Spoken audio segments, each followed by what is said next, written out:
dan izinkan kami untuk memikirkan ini sejenak, memikirkan. Dan ini kan sesungguhnya bukan sesuatu yang diputuskan oleh saya.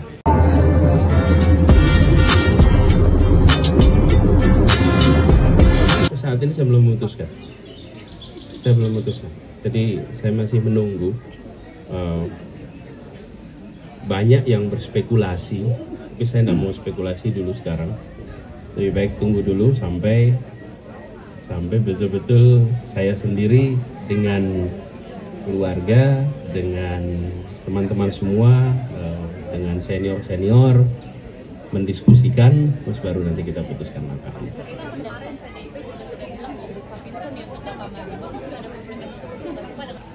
Dan izinkan kami untuk memikirkan ini sejenak, memikirkan. Dan ini kan sesungguhnya bukan sesuatu yang diputuskan oleh saya, karena bukan pribadi bisa mencalonkan.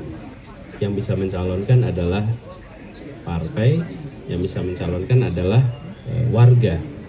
Nah, saya akan dengar terima kasih atas kehormatan itu, kepercayaan itu, sambil kita lihat seperti apa perkembangannya nanti. Terakhir kali Nasdem mengatakan kan Pak Anies, Pak Surya sudah membuka omongan ini. Betul. Sampai hari ini apakah sudah ada pertemuan lanjutan dengan Pak Surya? Belum ada pertemuan, artinya pertemuan ada, tapi belum ada pembicaraan lebih jauh. Memang sudah diungkapkan, makanya kita lihat kan untuk itu diperlukan beberapa ya, tidak bisa hanya satu. Jadi kita tunggu, toh masih pendaftaran kapan? Agustus, Pak. Agustus. Sekarang bulan Mei. Pendaftaran Agustus, sekarang bulan Mei. Jadi masih ada waktu, bukan? Jadi kira-kira daftar kapan? Oh, saya tidak berencana daftar-daftaran. Ini kan bukan, makanya saya katakan tadi, ini bukan soal mendaftar. Saya sekarang sedang memikirkan apa area kontribusi yang bisa saya lakukan, dan kita mempertimbangkan semua, termasuk apa yang diungkapkan oleh teman-teman. Karena saya mendengar juga teman-teman di RT RW mengungkapkan, kemudian ada juga warga yang saya ceritakan tadi. Tapi kita tunggu. Saya merasa lebih baik kita menunggu sebentar, memastikan bahwa pilkada besok juga itu berlangsung dengan jujur, adil, bebas intervensi. Tadi berarti artinya jika nanti kemudian masuk di pinangan dari partai-partai Pak Anies secara pribadi artinya siap. Cuman di PDIP yang membuka itu di dalam rakerdanya ya, misalnya dalam rakerdanya, saya sangat apresiasi. Dan buat kami keterbukaan lintas kelompok, lintas partai itu menandakan bahwa kita sama-sama peduli tentang masa depan Jakarta, sama-sama peduli tentang masa depan Indonesia. Saya kan sudah sampaikan dulu bahwa saya tidak akan mendahului soal bergabung dan tidak, karena dari mana kita tahu, tapi bahwa saya ini bukan berada di dalam partai politik. Kalau Pak Ganjar kan memang berada di partai politik, nanti garis partainya apa? Kalau saya warga negara, dan saya selalu mengatakan saya tetap berada di dalam garis perubahan.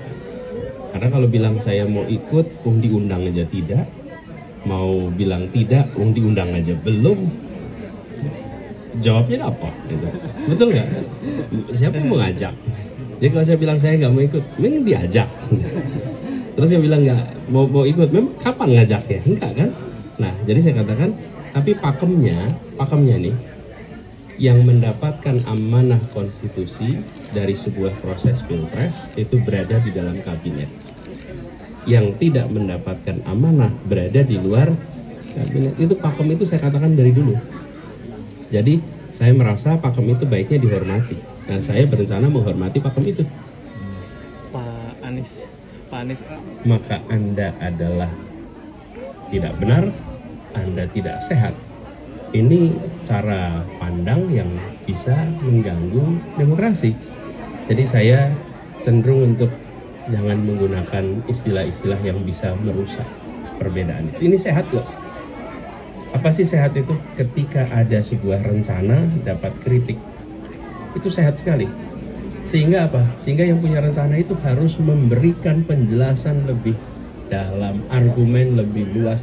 Itu baik untuk seluruh masyarakat, termasuk bagi yang merencanakan kebijakan. Cuman kadang-kadang yang berada di dalam pengambilan kebijakan itu belum tentu punya kesabaran untuk mau menjelaskan dengan lengkap. Ya. Pak, mau minta tanggapan dari Bapak mengenai rencana Pak Prabowo yang Dan terpilih memiliki hak prerogatif selama dia berada di dalam koridor undang-undang. Jadi saya tidak mau terlibat di dalam assessment, oh ini baik, ini buruk. Itu adalah hak presiden terpilih selama itu sesuai dengan aturan undang-undang. Siap. Ya. Siap. Makasih. Makasih Pak. Cukup? Makasih Pak. Kapan pulang? Wes bisa jawab tadi. Iya pagi-pagi dia kirim WA tadi pagi. yang ngucapin siapa aja? Udah. Yang ngucapin. Banyak ini sampai saya juga. Coba Pak boleh tunjukin Pak siapa aja tuh yang ngucapin Pak? Siapa aja? Udah, semuanya udah. Pak Anies. Pak Imin udah. Udah. Saya itu malah ini ada berapa nih yang belum kebaca? Pak Prabowo mungkin. Pak Prabowo ngucapin nggak Pak? Belum lihat ya. Kelelep Pak. Ini ada 4.429 yang belum kebuka. Iya, belum 4.429. Ada oh, ini dia nih. Ada 19 miss call selama saya berdiri di sini nih. Ada yang dipin nggak Pak? Selama saya berdiri di sini ada 19 miss call. Ada yang dipin nggak? Belum. Yang dipin cuma keluarga. Oke, Iya. gitu ya. Makasih ya Pak. Terima Sehat-sehat kasih Pak Anies. semuanya. Sehat-sehat Dengan ya lancar. Pak. Makasih. Nanti kita ngobrol lagi yang off record. Siap. Ya. Direkam lagi dari ampun. Jadi Bapak lebih fleksibel ya? Apa tuh? Daripada Pak Ganjar. Oh, enggak sih, bukan lebih fleksibel. Saya kan udah bilang tadi, pakemnya kalau dapat amanah di dalam kabinet, kalau enggak ya di luar gitu. Cuma kalau saya bilang saya nggak mau, pertanyaan emang diajak? Masa saya bilang nggak mau, belum diajak. Terus saya bilang mau, maka siapa yang ngajak gitu? Bener nggak tuh? Iya benar. Iya. Pertanyaan itu pertanyaan entrapment question. Pertanyaan menjebak tuh. Dan itu pekerjaan jurnalis menjebak. Off bro. Apa namanya? Off?